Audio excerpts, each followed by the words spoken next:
Čo si balím na dovolenku z vlasovej kozmetiky? Ja som si práve umýla vlasy, takže poďme sa zatiaľ zbaliť. No, s tým by som si chcela dať všetky vlasové produkty, ktoré by sa mi tam malo zmestiť. A celkovo by som sa chcela zbaliť do týchto dvoch tašiek.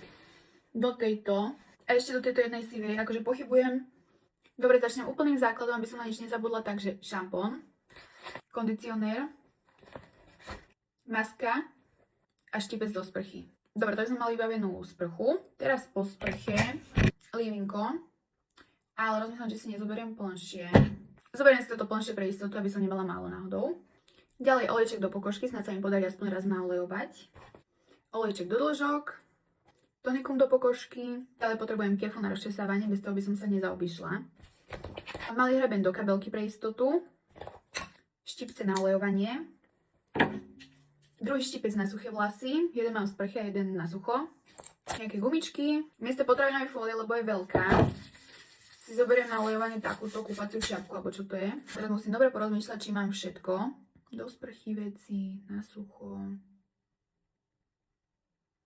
Myslím, že by som mala mať všetko. No a ešte ma napadlo, tým, že ideme na dovolenku, ak chceš mať svoju objednávku ešte budúci týždeň doma, tak musíš spraviť objednávku do tejto nedele do 14. Ak objednáš ešte túto nedelu 5. do 14., tak tvoja objednávka bude odoslaná pondelok a útorok, stredu je u teba. Ak už spravíš objednávku v nedelu po 14., tvoja objednávka bude odoslaná až 13. pondelok. Čiže kľudne môžete objednávať, len posielať nebudú až nasledujúci týždeň v pondelok 13.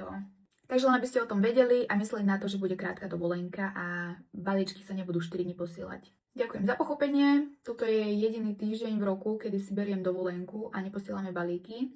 A ja vám za to natočím nejaké brutálne videá z dovolenky. Nejakú starostlivosť o vlasy pri mori, na slnku a teda. Mám nejaký content pripravený, takže môžete sa tešiť a ja budem dúfať, že mám všetko.